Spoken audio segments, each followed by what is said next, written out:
ইমান দুর্বল, আমল কম, আমাদের পর বেশিরভাগ শয়তানের প্রেসার পড়ে, ঠিক কিনা বলেন?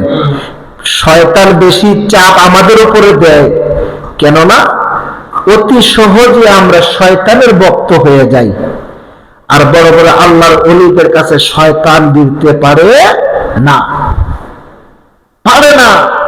এই জন্য তাদের নামাজটা মেরাজ হয়, কেননা শয়তান যদি তাদের পাশে যায়, যদি ধোঁকা একবার দেয়, এক আল্লাহর ওলি ফজরের নামাজটা কায়দা করাই ফেলছে ঘুমাইয়া, ওই ব্যক্তিটা ঘুমের থেকে উঠা এমন ভাবে কাঁদতে শুরু করলো, এমন ভাবে বিনয় করে কাঁদতেছে, আল্লাহর কাছে তওবা করতেছে।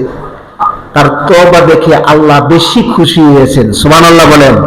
শয়তান চিন্তা করলেন, যাই জীবনে এই ব্যক্তিটার একবার ফজরের নামাজ কায়দা করাইলাম, করানোর পরে এত কান্নাকারি করলো, আল্লাহ তার কান্না দেখে, তওবা দেখে, তার ইস্তেগফার দেখে আল্লাহ এত খুশি হইয়া তার মর্তবা মর্যাদা এত বাড়াইয়া দিল, ওই ব্যক্তি মর্যাদা যেন কম পায়। এই জন্য প্রত্যেক দিন সকাল হইলে শয়তান আইসা ডাকে, সুবহানাল্লাহ বলেন না, ওই ব্যক্তিকে ডাইকা দেয়, হুজুর উঠেন, উঠেন, উঠে সে নামাজ আদায় করেন। ওই আল্লাহর ওলি ডাক দিয়া বলে, তুমি কে? আমাকে সকালবেলা ডাইকা ডাইকা নামাজের জন্য উঠাইয়া দাও, কারণ কি? হুজুর, যে ভুল করেছি গতদিন, আমি চাই না আর এমন ভুল যেন করি। আল্লাহ ওলি বলতেছে, কি ভুল করেছ হুজুর?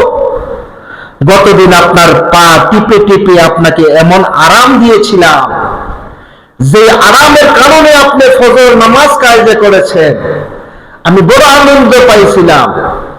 আনন্দ পাওয়ার পরে দেখলাম, একটু পরে যখন ঘুম ভেঙে গেল, ঘুম থেকে উঠে আপনি আল্লাহর কুদরতি কদমে সেজদায় পড়ে পড়ে এমন ভাবে কান্নাকাটি করেছেন, এমন ইস্তেগফার করেছেন, আপনার কান্নার কারণে আল্লাহ বেশি খুশি হয়ে আপনার জীবনের গুনাহ মাফ করে আপনার মর্যাদা বাড়াই দিয়েছে।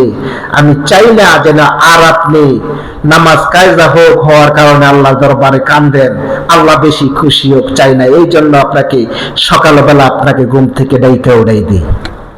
তাইলে বোঝা যাচ্ছে শয়তান আল্লাহর ওলিদের কাছে চান্স পায় না, ঠিক কিনা বলেন? চান্স পায় না।